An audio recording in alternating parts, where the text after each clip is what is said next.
بسم الله الرحمن الرحيم، والصلاة والسلام على أشرف المرسلين سيدنا محمد النبي الأمين ليوم الدين. النهاردة يا جماعة معانا شوية عملات من التذكارية اللي هي طبعا ال50 قرش اللي احنا قلنا عليها، اللي يعني فيه منها الصك بتاعها بيبقى قليل زي طريق الكباش مثلا، وفي طبعا الصكوك التانية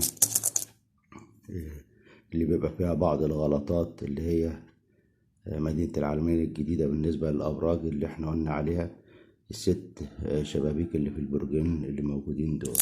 طبعا العملات دي طبعا دلوقتي متوفرة وكتير واخدين حضراتكم.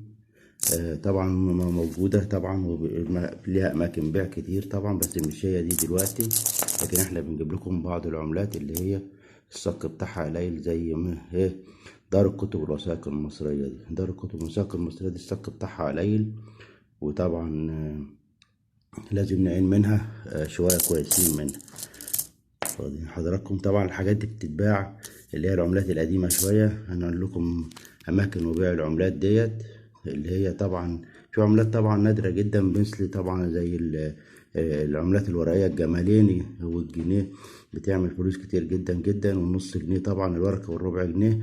العملات دي طبعا كان بقالها كتير اللي هي بتعمل فلوس، اللي هي بتبقى شحيحة جدا جدا، زي مثلا ايه الدولة المصرية في ال5 قروش اللي هي المصرية الورقية. طبعا ال5 قروش اللي مكتوب عليها الدولة المصرية ديت يعني ما فيش طباعة منها كتير خالص بالمرة يعني. وهنقول لكم طبعا على أماكن اللي هي بتتباع فيها الحاجات دي طبعا من خلال الفيديو بتاعنا ده. الأماكن دي يا جماعة بتبقى في وسط القاهرة، في شارع عبد الخالق ثروت وشارع شريف، وطبعا المنطقة اللي هي ما بين شارع شريف وعبد الخالق ثروت بيبقى فيها برضو ناس بتبيع وتشتري في العملات اللي هي القديمة. وبرضه ممكن في عملات جديدة الصك بتاعها قليل بتتباع دلوقتي ب2 جنيه، ب3 جنيه، ب4 جنيه كده، في الحدود دي 5 جنيه ماشي واخدين حضراتكم.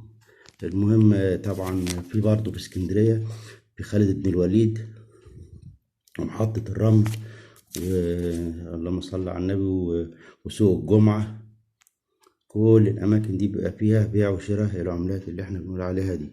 طبعا في وسط القاهرة نسيت أقول لكم منطقة الحسين وخان الخليلي، وفي شارع عبد الخالق ثروت قلناه، وفي دمياط سوق الحمام طبعا معروف، وفي المنصورة وفي المنوفية وفي أسيوط سوهاج طنطا والمحلة. كل الأماكن دي بتباع فيها العملات اللي حضراتكم بنقول عليها دي.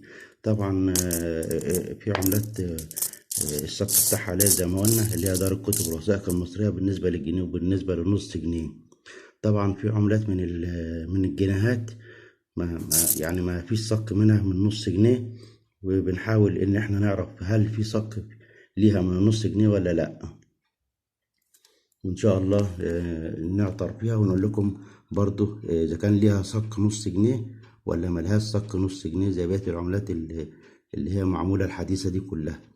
وما تنسوناش باللايك وتفعيل زر الجرس بالكل والاشتراك بالقناة، والسلام عليكم ورحمة الله وبركاته.